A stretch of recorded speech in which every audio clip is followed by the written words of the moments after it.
বৈষম্য বিরোধী ছাত্র আন্দোলন লালমনিরহাট জেলা প্রেস ব্রিফিং। সম্মানিত সাংবাদিক বৃন্দ, আসসালামু আলাইকুম।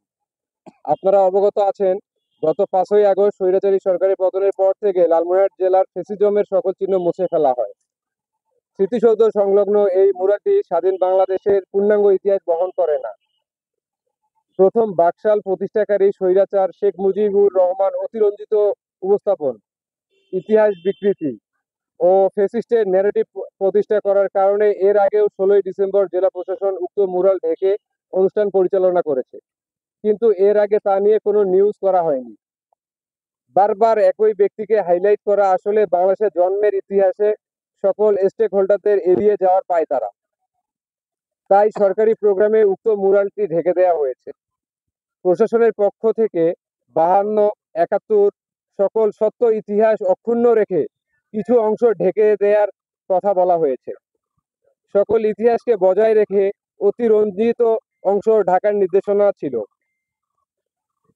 প্রশাসনের কাছে মুরাল অপসারণ বা এ ধরনের কোনো নির্দেশনা না থাকায় রাষ্ট্রীয় স্থাপনার ক্ষতি এড়াতে প্রশাসন শুধু স্বৈরাচারের চিহ্ন ঢেকে দেওয়ার নির্দেশ দেয়।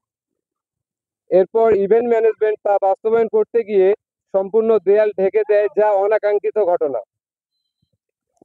কিন্তু কিছু স্বৈরাচারের দোসর তাদের ব্যক্তিগত আক্রোশ, স্বার্থোদ্ধার ও বর্তমান সরকারের কার্যক্রমকে বিতর্কিত করার প্রয়াসে এবং আওয়ামী লীগকে পুনর্বাসনের স্বার্থে জেলা প্রশাসনের কার্যক্রমকে ভুলভাবে প্রচার করতে থাকে এবং বিদ্বেষবশত মিডিয়ায় ছড়িয়ে দেয়।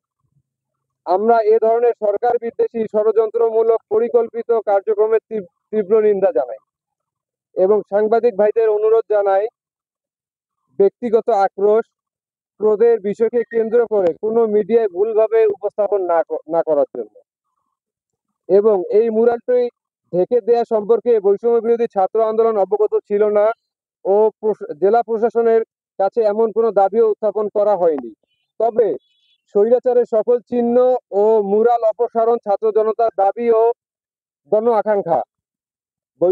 বৈষম্য বিরোধী ছাত্র আন্দোলন লালমনিরহাটের পক্ষ থেকে প্রশাসনের কাছে এই মুরালটির ব্যাপারে 48 ঘন্টার মধ্যে সিদ্ধান্ত সহ স্বৈরাচারের সকল মুরাল অপসারণের ও যে কোনো ধরনের ষড়যন্ত্র রুখে দেওয়ার উদাত্ত আহ্বান জানাই। ধন্যবাদ।